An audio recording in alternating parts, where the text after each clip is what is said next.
ఇప్పుడు జనరేషన్‌లో చూస్తే స్మోకింగ్ గావచ్చు, లైక్ ఆల్కహాల్ తీసుకోవడం గావచ్చు, అదేవిధంగా రెడ్ మీట్ గూడా.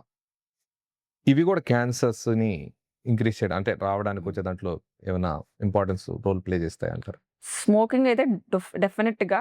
హ్మ్. టొబాకో అన్నది ఏ ఫార్మ్‌లో తీసుకున్నా గూడా మనకి అది సిగరెట్స్‌లో కానీ, గుట్కా, ఖైనీ వీటిలో తీసుకుంటే tobacco is the carcinogen and it causes 13 types of cancers అన్నమాట. ఈ స్మోకింగ్ టొబాకో. ఒక్కటే. హుహు. 13 టైప్స్ ఆఫ్ క్యాన్సర్స్. మనకి ఫీల్డ్ క్యాన్సరైజేషన్ అంటాం అన్నమాట. అంటే buccal mucosa, oral cavity, head and neck cancers.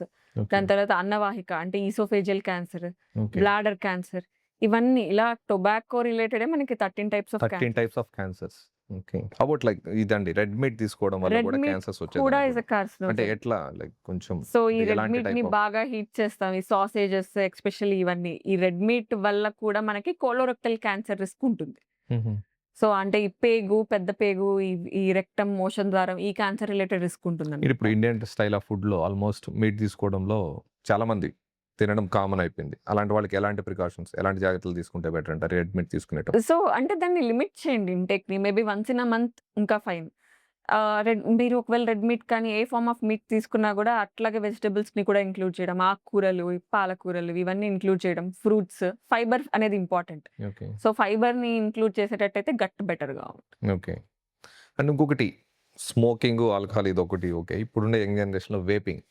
So, smoking ఏం చేయట్లేదు మేము. వేపింగ్ ఒకటే చేస్తన్నాము. సో, కాబట్టి పెద్ద ఎఫెక్ట్ ఏం సో, వేపింగ్ వల్ల క్యాన్సర్ రిస్క్ వచ్చేదానికి ఎలాంటి ఛాన్సెస్ ఉన్నాయి? వేపింగ్‌తో క్యాన్సర్ అనేది ఇంకా ప్రూవ్ కాలేదు మనకి. ఎందుకంటే వేపింగ్ అనేది ఈ మధ్య కాలంలోనే స్టార్ట్ అయింది. It was not there 20, 30 years back మనకి. సో, స్మోకింగ్‌తో కంపేర్ చేస్తే వేపింగ్ కొంచెం బెటర్. ఓకే. బట్ స్టిల్ మనకి నికోటిన్ అనేది వెళ్తుంది. They get addicted. సో, దాని డిసడ్వాంటేజెస్, దాని హెల్త్ కన్సర్న్స్ అనేవి దానికి ఉన్నాయి. ఇంకొక పార్ట్‌లో ఉండొచ్చు. హా! Neuro related or long term vaping related lung injury అంటామనమాట. లంగ్స్ డ్యామేజ్ అవ్వడము. సో, నేను వేప్ చేస్తున్నాను, స్మోకింగ్ కాదు. సో, నేను సేఫ్ అనుకోవడంలో మూర్ఖత్వమే అది. వేపింగ్ వల్ల కూడా దాని డిసడ్వాంటేజెస్ అండ్ హెల్త్ కన్సర్న్స్ దానికుంటాయి. ఓకే. క్యాన్సర్ పార్ట్‌లో ఇంకా ప్రూవ్ కాలేదు. ఇంకా ప్రూవ్ కాలేదు. వేపింగ్ వల్ల వేపింగ్ క్యాన్సర్ వల్ల వస్తుంది అనేది ప్రూవ్ కాలేదు. ప్రూవ్ దేర్ ఆర్ కాలేదు. Other but disadvantages. Lung injury కానీ, అదర్ డిసార్డర్స్ అన్నీ వచ్చేవి ఉన్నాయి మనకి. ఓకే. ఇప్పుడు ఢిల్లీ లాంటి ఏరియాస్‌లో ఎస్పెషల్లీ వింటర్ సీజన్ స్టార్ట్ అయిందంటే ఇంక ఆల్‌మోస్ట్ ఎయిర్ హ్మ్. క్వాలిటీ పడిపోయిందంటుంటారు. అంటే ఆల్‌మోస్ట్ స్టేట్ మొత్తం అలానే చేస్తుంటారు. సో, అలాంటి వాటి వల్ల ఎలాంటి type of cancers in case cancer వచ్చేదానికి పాసిబిలిటీ ఉందా? వస్తే ఎలాంటి టైప్ ఆఫ్ క్యాన్సర్స్? సో, మీరన్నట్లు పొల్యూషన్ ఈ పార్టిక్యులేట్ మ్యాటర్ అంటామనమాట. హ్మ్. 2.5 అన్నది కార్సినోజెన్. హ్మ్. కార్సినోజెన్ అంటే క్యాన్సర్ కాజింగ్ ఏజెంట్ అన్నట్లు. సో, డబ్ల్యూహెచ్ఓ గైడ్‌లైన్స్ ప్రకారం మనకి కార్సినోజెన్స్‌ని క్లాసిఫై చేస్తారు. హుహు. వీటితో ఇంత రిస్క్ ఉంది అని చెప్పి. సో, ఇప్పుడు ఢిల్లీలోనే ఎయిర్ క్వాలిటీ ఇండెక్స్ మనకి ఎయిర్ క్వాలిటీ ఇండెక్స్ అనేది 0 నుంచి అప్ టు 400 వరకు ఉంటుంది. సో, మనం ఒక నార్త్ ఈస్ట్ స్టేట్స్‌కి కానీ, లేదంటే మనం విలేజ్‌కే వెళ్ళామనుకోండి. అక్కడ పొల్యూషన్ పెద్దుండదు. యాహ్! మనకి అరౌండ్ 50-100 ఉంటుంది ఎయిర్ క్వాలిటీ ఇండెక్స్. హైదరాబాద్‌లో ఇట్ ఈస్ అరౌండ్ 150-250 మధ్యలో వేరీ ఇంకా మనం అవుతుంటుంది. అక్కడికి రీచ్ కాలేదు. సో, 150 టు ఈ 250 మధ్యలో మనకి మోడరేట్ టు రిస్క్ అన్నట్లు అనుకోండి. ఓకే. ఢిల్లీ దగ్గరకొచ్చేసరికి మనకది 300, 400స్‌లో high and risk. Especially October to January మీరన్నట్లు ఈ వింటర్ సీజన్‌లో ప్లస్ ఈ హర్యానా, పంజాబ్ ఫార్మర్స్ ఇవన్నీ వాటిని ఈ కాల్చి వీటన్నిటి వల్ల ఇంకా పొల్యూషన్ పెరుగుతుంది. ఓకే. సో, వీటి వల్ల మనకి ఇంకా క్యాన్సర్ రిస్క్ అనేది ఇంకా ఎక్కువ. ఓకే. Especially lung cancer. హుహు. Lung cancer. సో, ఇది ప్రూవెన్. ఈ పొల్యూషన్ ఎస్పెషల్లీ ఎయిర్ పొల్యూషన్ వీటన్నిటి వల్ల లంగ్ క్యాన్సర్ రిస్క్ ఉంది. ఓకే. సో, అది ఎయిర్ పొల్యూషన్ ప్రూవెన్. వల్ల lung cancer yes. High risk yes. ఉంటుంది. హ్మ్. హుహు.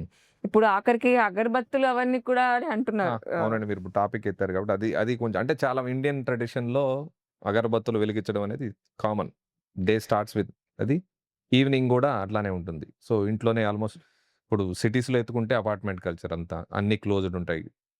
ఆల్‌మోస్ట్ హ్మ్. విండోస్ కూడా క్లోజ్ చేసుంటాం. సో, వీటిని వాడితే సో, ఎలాంటి అదే అక్కడే ఆ కెమికల్స్ కానీ కోల్ బేస్ అనుకోండి. ఇవన్నీ కోల్ అన్నది కూడా మనకి ప్రూవెన్ ఆక్యుపేషనల్ హజార్డ్ లాగా రిస్క్ ఉంటుంది. సో, ఇవన్నీ అక్కడే సర్క్యులేట్ అయినప్పుడు మనకి డెఫినిట్‌గా రిస్క్. అందులో ఈ మధ్య కాలంలో లంగ్ క్యాన్సర్ అన్నది non smokers, females around 40 years ఏజ్‌లోనే ఎక్కువ చూస్తున్నాం.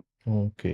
సో, స్మోక్ స్మోక్ చేయరు. అసల హాబిట్ ఉండదు అసల టిపికల్ మన పేరెంట్స్ అంటే ఫీమేల్స్ హౌస్ వైఫ్స్ కానీ, అవును. అమ్మమ్మలు ఆ ఏజ్ నుంచే స్మోకింగ్ హాబిట్ లేదు. ఇంట్లో వేరే వాళ్ళకి కూడా ఎవరికీ స్మోకింగ్ హాబిట్ లేదు. అట్‌లీస్ట్ మనం ఏమైనా సెకండ్ హ్యాండ్ స్మోకింగ్ వల్ల ఈవిడ వేరే వాళ్ళది పీల్చడం వల్ల రిస్క్ పెరిగిందనడానికి కూడా లేదు. ఓకే. ఎక్కువ ఏషియన్ పాపులేషన్‌లో ఇవి చూస్తున్నాం. ఓకే. సో, ఇంకా వాళ్ళకి మనకి వాళ్ళకి మేజర్ రీజన్స్ ఏమంటారు? రీజన్. కుకింగ్ దగ్గర గూడా. హ్మ్. కుకింగ్ దగ్గర గూడా మనం ఎగ్జాస్ట్‌ది లేకుండా వాళ్ళు చేసినా గూడా పెరిగుండొచ్చు. కంటిన్యూస్ ఆయిల్‌ని రీహీట్ చేసిందే మనం వాడతాం. ఆయిల్ అవును. రీహీట్ చేయడం గూడా అవును. ఒక రిస్కే మనకి. అవును. సో, ఇవి రీజన్స్ అయితాయి.